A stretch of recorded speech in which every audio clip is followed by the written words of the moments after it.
It's International Women's Day, so in celebration we're going to be going through the features of a car that you probably didn't know were invented by women. Mary Anderson was the original inventor of the windshield wipers in 1903. She had this idea when she was driving in a street car in New York and she wanted hand-operated levers to clean snow, rain or sleet. She received a patent for this in 1903, but unfortunately the patent expired in 1920 and she never made any money from this. Charlotte Bridgewood developed the original idea for windshield wipers in 1917. And she labelled these the storm windshield cleaners. She used rollers instead of blades.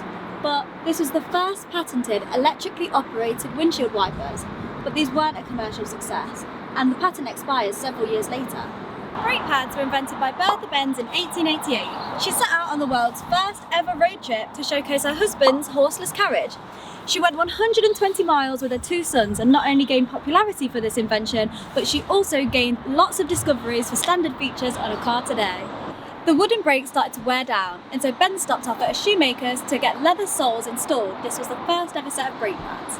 Now, another problem that they found was that when we were going up the hills, the two sons had to get out and push the carriage up. This triggered her to think of the early version of a gear system.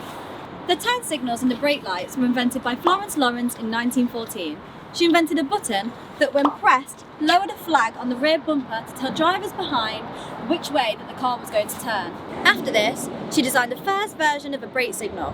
When the driver hits the brake, a stop sign flipped up from the back bumper. Hedy Lamarr invented the GPS in 1942. She's a self-taught inventor who made a frequency hopping technology that laid the groundwork for other inventions such as the GPS, Bluetooth and Wi-Fi. She was inspired to invent these features to help the Allies after German U-boats began attacking civilian ships during World War II.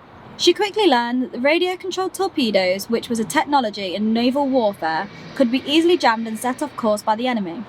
Lamarr and her friend George Anthill invented a jam-resistant frequency hopping signal that stopped enemies from decoding messages. They received a patent for the secret communication system in 1942. This invention laid the groundwork for the technology used for security in military communications and even cell phones. Margaret Wilcox invented the car heater in 1893. She devised a way to heat a car without using electricity, and this was through channeling hot air from the engine into the cabin. This invention didn't become popular until decades later, as in-car heating remained a luxury feature even after enclosed bodywork and glass windows were standard. These women's influence on the auto industry cannot be forgotten, as driving wouldn't be the same without them. We thank these women and all women. Happy International Women's Day! That's all from us at AutoExport. Don't forget to give us a like, comment and subscribe, and if you want to know more about these women, click the link in our description and it'll take you to our blog post.